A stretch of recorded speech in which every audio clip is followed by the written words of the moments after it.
Sejumlah elemen masyarakat dan relawan Capres-Cawapres ramai-ramai menolak hasil rekapitulasi sementara KPU karena diduga bermasalah. Ya, pemilu kali ini dinilai mengandung kecurangan yang terstruktur, sistematif, dan masif, serta hanya menguntungkan salah satu paslon saja.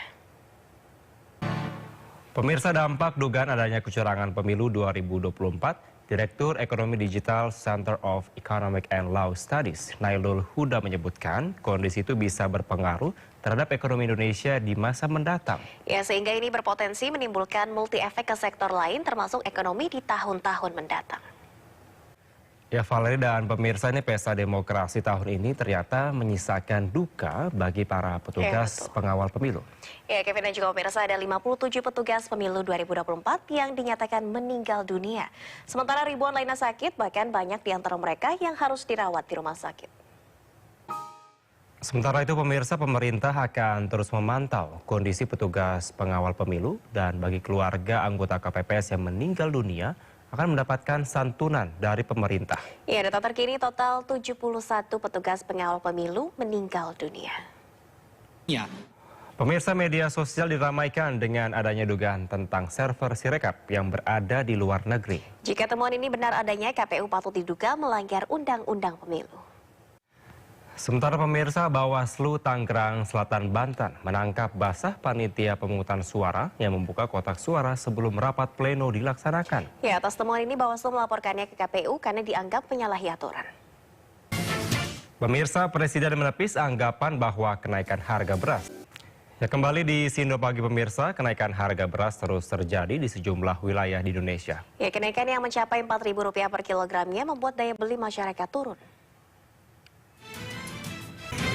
Pemirsa, pasca pemilu, harga sejumlah bahan pangan di sejumlah daerah terus mengalami kenaikan. Ya, selain beras, kenaikan harga paling tinggi terjadi pada komoditi telur ayam, minyak goreng, dan cabai.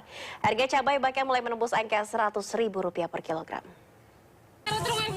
Krisis pangan yang tengah melanda dunia membuat pemerintah melakukan optimalisasi upaya pemenuhan stok pangan termasuk komoditas beras yang saat ini langka dan mahal harganya di pasaran. Ya, Badan Pangan Nasional memastikan saat ini stok beras nasional aman dan terkendali menjelang Ramadan.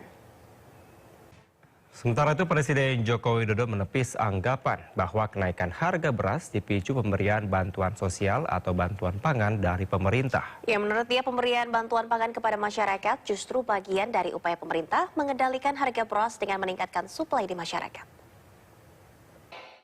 Menteri Energi dan Sumber Daya Mineral Arifin Tasrif memberi sinyal akan ada kenaikan harga bahan bakar minyak non-subsidi. Ya, sinyal kenaikan harga BBM non-subsidi ini sejalan dengan kondisi harga minyak mentah Indonesia yang naik sekitar 6 US dollar per barrel dibandingkan tahun lalu. Polisi terpaksa melepaskan tembakan setelah massa menyerbu truk bantuan. Polisi terpaksa melepaskan tembakan setelah massa menyerbu truk bantuan yang masuk ke Rafah di perbatasan jalur Gaza dan Mesir. Ya, dalam peristiwa ini satu orang dilaporkan tewas. Pemirsa, putaran terakhir perundingan gencatan senjata Israel-Palestina terancam gagal. Hal ini dipicu serangan militer Israel yang tiada henti di Gaza, belum lagi perpecahan akibat perselisihan politik internal di Israel. Pemirsa, memproduksi berbagai macam jenis aksesoris pengantin. Seorang pengrajin di Bantul, Yogyakarta memiliki omset hingga puluhan juta rupiah per bulan. Ya, saat ini karyanya telah dijual ke seluruh Indonesia. Pemirsa, informasi tadi menjadi akhir kebersamaan kita pagi ini di Sindo Pagi. Ya, live streaming Sindo Pagi bisa Anda saksikan melalui aplikasi Vision Plus dan iNews.id. Dan semoga awal pagi ini pemirsa dapat menjadi semangat untuk Anda dan saksikan terus kami di Sindo Pagi setiap hari pada pukul 6 pagi. Bersama saya Kevin Pakar. Dan saya Nadia Valeri, selamat aktivitas, terima kasih dan sampai jumpa.